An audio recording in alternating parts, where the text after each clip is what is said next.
இன்றைய நாள் ஒரு சிந்தனை நிகழ்ச்சிக்கு உங்களை வரவேற்கின்றேன்.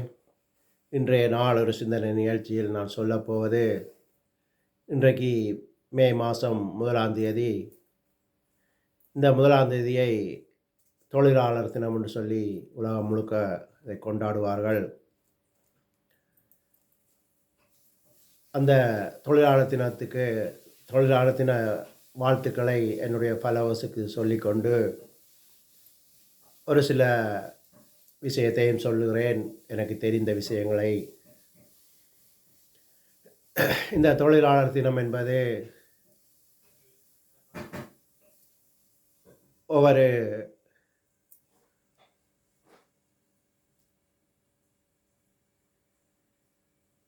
ஒவ்வொரு மனிதரும் வேலை செய்து உழைக்கிறது உழை உழை உழைப்பதை உழைக்கிறார்கள். அதை ஒரு நாள் 1ஆம் தேதியை, மே மாதம் 1ஆம் தேதியை அது அவர்களுடைய நாளாக கொண்டாடுகிறார்கள். இந்த தொழிலாளர், நாங்கள் சம்பளத்துக்கு வேலை செய்கின்றோம், ஆனால் இது எங்களுக்கு உடல் பயிற்சியாகவும் இருக்கின்றது. ஒவ்வொரு ஆண் மகனும் கஷ்டமான வேலை செய்ய வேண்டும், கஷ்டப்பட்டு வேலை செய்ய வேண்டும். செய்தால் இது எங்களுக்கு உடல் பயிற்சியாக மாறுகின்றது.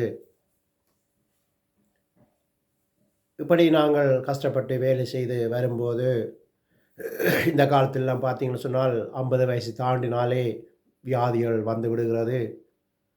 இதுக்கு காரணம் எங்களுடைய சாப்பாட்டு பழக்கவழக்கங்கள், கொழுப்பு சாப்பாடு, சீனிகள், இதனால உடல் வியாதி வந்து 50 வயசு தாண்டினாலே இறக்கிறார்கள். 60 வயசு தாண்டுறதே கஷ்டமாக இருக்கிறது. எனவே தான் சொல்லுகிறேன், ஆண்கள் கஷ்டமான வேலை செய்ய வேண்டும். கஷ்டப்பட்டு வளைஞ்சு நிமிர்ந்து குனிந்து வேலை செய்யும்போது எங்களுக்கு அது உடல் பயிற்சியாக மாறுகிறது. நாங்கள் சம்பளத்துக்கு போகின்றோம், ஆனால் எங்களுக்கு அது உடல் பயிற்சியாகவும் இருக்கின்றது. அப்படி கஷ்டப்படும்போது நாங்கள் வியாதிகளை குறைக்க முடியும். உடல் வயிறு வைக்கிறது, உடம்பு கூடிக்கொண்டு போகிறது, இதுகளை குறைக்க முடியும். பைபிள்லேருந்து ஒரு ஆதாரம் சொல்ல வேண்டும். கடவுள் வானத்தையும் பூமியையும் படைத்து சகல உயிரினம், செடி கொடியெல்லாம் படைத்து மனிதனை படைக்கிறார். படைத்துவிட்டு அந்த மனிதருக்கு சொல்லுகிறார், நீ போய் இந்த நிலத்தை பண்படுத்தன்னு சொல்லி. தெரியும், ஆதியாகமத்தில் ஆதாமும் ஏவாளும் ஆணும் பெண்ணும் தான் 2 பேரும் தான் இருந்தவர்கள். இப்போதைய காலம் மாதிரி வீடு கட்ட வேண்டிய ஆசை இல்லை. டெலிஃபோன், டிவி, கார், இப்படி ஆடம்பரமான வாழ்க்கைகள் இல்லை. அப்போ தெரியாது, இருக்கவில்லை. இருந்தும் கடவுள் வேறை சொன்னார், இந்த நிலத்தை பண்படுத்தன்னு சொல்லி. அதை விட செடி கொடிகள்லாம் இருந்தது. அப்போ இறைச்சி வகைகள் தெரியாதவர்களுக்கு சாப்பிட்றதுக்கு இந்த செடி கொடிகள்லாம் இருந்தது, பழங்கள் இருந்தது. அதை சாப்பிட்டு அவர்கள் வாழ்ந்திருக்கலாம். அவர்களுக்கு மட்டும்தான் அந்த அங்கே இருந்த தோட்டம், ஏதோ தோட்டம்னு சொல்லி நிறைய பழங்கள் எல்லாம் இருந்தது. அவர்கள் அது சாப்பிட்டே வாழ்ந்திருக்கலாம். ஆனால் கடவுள் அவரை சொன்னார், அந்த நிலத்தை பண்படுத்தன்னு சொல்லி. அங்கே ஒரு ரகசியம் இருக்கிறது. அவர் குனிந்து வளைந்து வேலை செய்ய வேண்டும் என்று சொல்லி கடவுளுக்கு தெரிந்திருக்கிறது. அதனால் நான் போய் சொன்னார், நிலத்தை பண்படுத்தன்னு சொல்லி. அதுதான் நானும் இப்போ சொல்லுகிறேன். நீங்கள் கஷ்டப்பட்டு வேலை செய்யும்போது தான் அந்த உடல் வியாதி இல்லாமல் சுறுசுறுப்பாக இருக்கும். இப்போ வெளிநாட்டிலெல்லாம் பார்த்தீங்கன்னு சொன்னால் வீடு கிரடியில் வாங்குகிறார்கள், உழைக்கிறார்கள். 55, 60 வயசு வரைக்கும் உழைத்து அதை கட்டி கொண்டு இருக்க வேண்டும். ஆனால் 50 வயது தாண்டின உடனே இவர்கள் இறக்கிறார்கள். அந்த வீட்டில் ஆறுதலாக சில நாட்கள் கூட இருக்க முடியவில்லை. அதுக்கு காரணம் இந்த உடல் பருமன், உடல் வியாதி, சாப்பாட்டு பழக்கவழக்கங்கள். இதை விட ஒரு எம்ஜிஆர்ட்ட பாடல் ஒன்று இருக்கிறது. கடவுள் என்னும் முதலாளி, கண்டெடுத்த தொழிலாளி, விவசாயி விவசாயின்னு சொல்லி. என்ன வளம் இல்லை இந்த திருநாட்டில், என் கையில் ஏந்த வேண்டும் வெளிநாட்டில்னு சொல்லி இந்த பாடல்.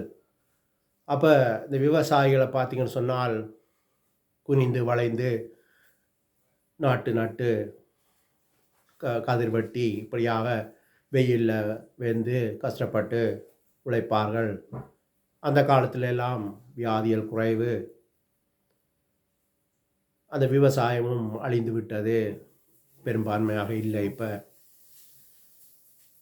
அப்போ இப்போ இந்த ஸ்ரீலங்காவில் யாராவது இந்த வீடியோவை பார்த்தால் நீங்கள் உங்கள்கிட்ட எந்தளவு காணி இருக்கோ அதுக்குள்ளேயே நீங்கள் தோட்டம் செய்யலாம்.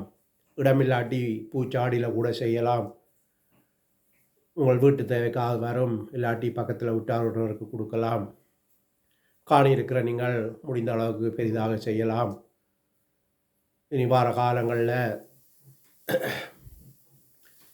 கஷ்டமான காலங்கள். அப்போ நீங்கள் இது செய்யும்போது உங்களோட தேவைக்கு வரும். அதை விட ஆடு மாடு வளர்க்கலாம், கோழிகள் வளர்க்கலாம். ஏண்டால் அந்த காலத்தில் பார்த்தீங்கன்னு சொன்னால் பழைய ஏற்பாட்டில் பைபிள் காலத்தில் பல மனிதர்கள் இந்த ஆடு மாடு மேய்த்துத்தான் பெரிய செல்வந்தரானார்கள். நான் முதலும் 2 வீடியோவில் சொல்லியிருக்கிறேன் இதை. அப்போ இந்த ஆடு மாடு வளர்ப்பதனால் நீங்கள் பணக்காரராகலாம், செல்வந்தராகலாம்.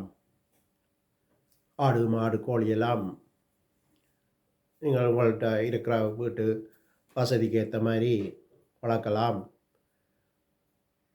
இல்லை பக்கத்தில் காணி இருந்தால் கூட அவர்களை கேட்டு நீங்கள் அதில் செய்யும்போது அதிலிருந்தும் லாபம் ஈட்டலாம். இதுதான் இந்த தொழிலாளர் தினத்துக்கு நான் சொல்ல ஆசைப்பட்டேன். ஒவ்வொரு ஆண்மகனும் கஷ்டப்பட்டு உழைக்க வேண்டும். உழைத்து சாப்பிடுவது நல்ல விஷயம். தாய் தகப்பனுக்கோ இல்லாட்டி நீங்கள் கல்யாணம் கட்டி இருக்கிற குடும்பத்துக்கோ பாரமாக இருக்காமல் உழைத்து சாப்பிடலாம். உழைக்கும்போது நாங்களும் எங்கள் தேவைகளை சந்திக்கின்றோம், எங்கள் குடும்பத்துக்கும் கொடுக்கிறோம். முடிந்தால் உங்களுக்கு தெரிந்தவர்களுக்கும் உதவி செய்யும்போது, ஏழைக்கு இறங்குறவன் கடவுளுக்கு கடன் கொடுக்கிறான்னு சொல்லி பைபிள் சொல்லுகிறது.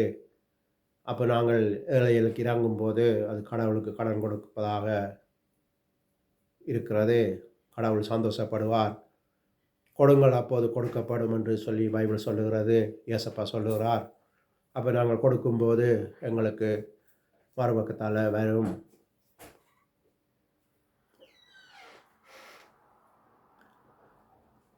என்று சொல்லி இன்றைய நாள் ஒரு சிந்தனை நிகழ்ச்சியை முடித்துக் கொள்கிறேன். நன்றி, வணக்கம்.